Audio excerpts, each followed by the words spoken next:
Ayan mga kasuki, ano, ito yung in-overhaul natin na 7S.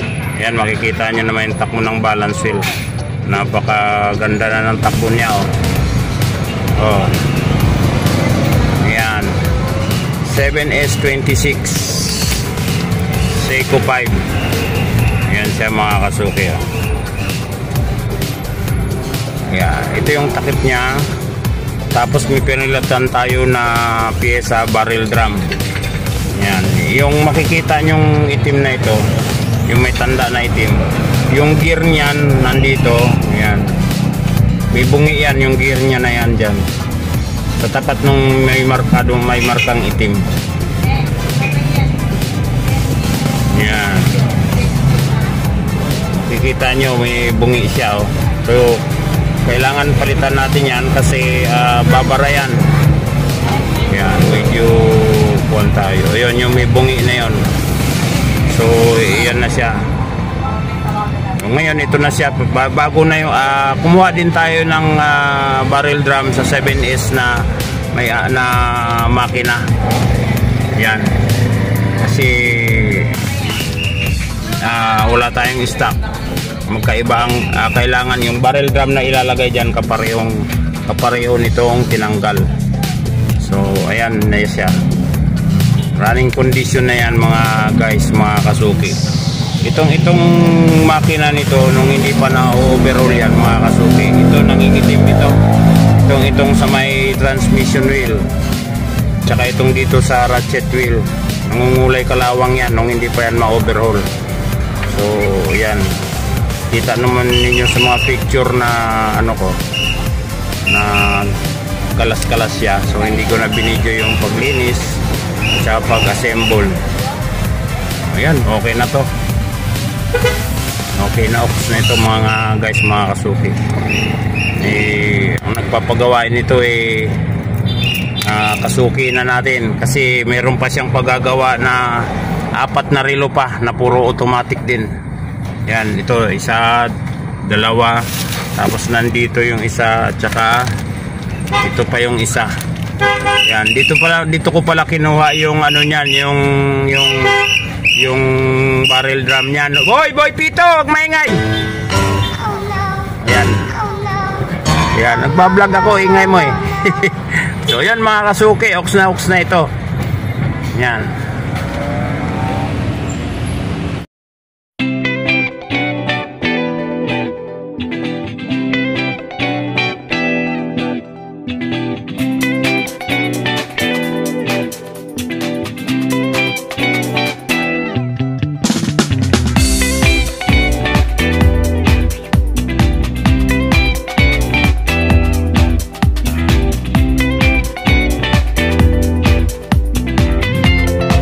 Kasuki, ito na yung isang 7S na gagawin natin. Yan, yung 7S din isa na ginawa natin, yung puti, okay na. So ito, makikita nyo, ito yung full lever, ito yung mga bago, full lever, reduction wheel, transmission wheel. Ito yung luma. Kikita nyo naman yung luma, ayan, kinakalawang. Saka malaki na yung butas, oh. O, diba? Yung butas, malaki na. Ito yung bago, o bilog na bilog. Itong luma, hindi na bilog, oblong na. Ito yung luma, pud-pud na rin yung pinakailalim. Yan. Yung dito niyan pud-pud na. So ito papalitan na rin natin kasi yung gear niyan dito pud-pud na rin yan. So ito yung tatlong bago, mga luma, mga bago. Yan, kita nyo itong train wheel bridge, puno ng kalawang. So yan, i-overhaul na natin. Ito yung pinaka main plate. Yan. Ito na siya.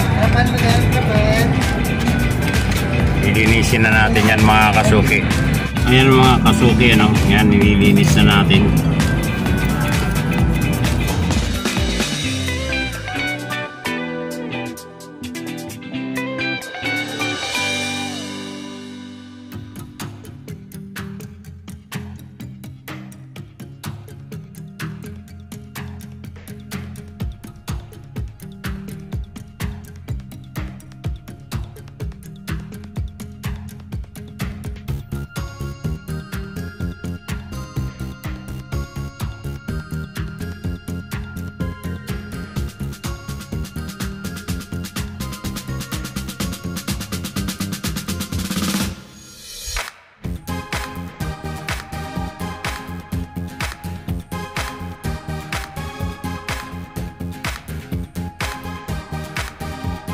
So yan mga kasuki, no, ito na yung isa pang in-overhaul natin na 7S26 na Seiko 5.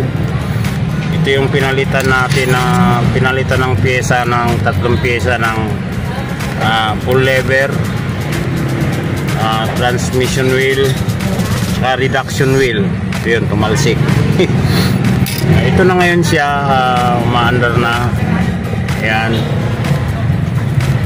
kitang kita naman na maganda na yung takbo ng kanyang balance wheel.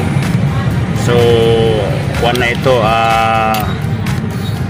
kondisyon na, tanggal na yung mga kalawang nya. Ayan, so tatlong pyesa ang pinalit natin dyan,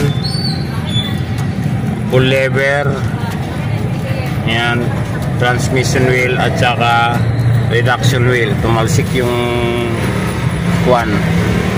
yung full lever. So okay na ito at kondisyon na, wala na tayong problema. Ayan.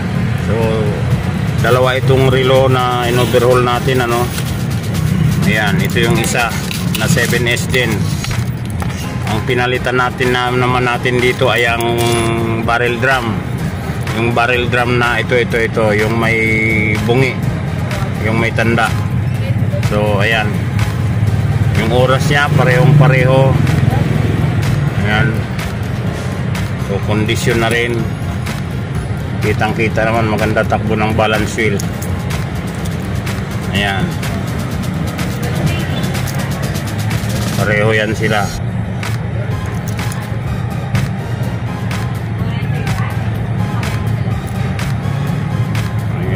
Medyo madilim na kasi, hapon na. Pareho sila. So yun, thank you, no? At meron pa akong gagawin. Tatlo pa ito, isa, dalawa, ayan, malilima lahat ito na Seiko 5 na 7S na gagawin natin. Ayan, ayan yung iba. So yun, thank you mga guys, mga kasuki.